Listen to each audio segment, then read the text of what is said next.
আজি অসম জাতীয়তাবাদী যুৱ পৰিষদ আমি ধেমাজি জিলা সমিতিয়ে আজি ধেমাজি আয়ুক্তক মহোদয়ৰ হাতত এখন স্মাৰকপত্ৰ প্ৰদান কৰোঁ। এই কাৰণে যে আমাৰ যিহেতু অসমীয়া মাধ্যমৰ ওপৰত আজি অসমীয়া জাতিটোৰ গুৰুত্ব একেবাৰে গুৰুত্ব আৰোপ নকৰা যেন অনুভৱ হৈছে। যিহেতু আপোনালোকে চালে দেখিব ধেমাজি জিলাখনত যিবিলাক দোকান বজাৰ পহাৰ আছে এইবিলাকত আমাৰ অসমীয়া মাধ্যমত আখৰবিলাক ব্যৱহাৰ কৰোঁতে লিখোঁ নিলিখোকৈ লিখিছে। তাৰ ঠাইত ইংৰাজী আৰু হিন্দী এইবিলাক ডাঙৰ ডাঙৰ আখৰে লিখিছে আৰু অসমীয়াবিলাক সৰু সৰুকৈ লিখা পৰিলক্ষিত হৈছে।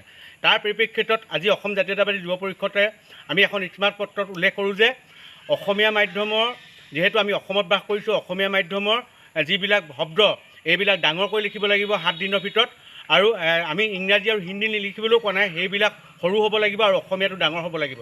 ইয়াকে যদি ধেমাজি আয়ুক্ত মহোদয় বা প্ৰশাসনে কৰি নিদিয়ে তেতিয়াহ'লে 7 দিনৰ ভিতৰত 7 দিনৰ পিছৰ দিনাখনি আমি অসম জাতীয়তাবাদী যুৱ পৰিষদ ৰাজপথলৈ নামি আহিবলৈ বাধ্য হ'ম।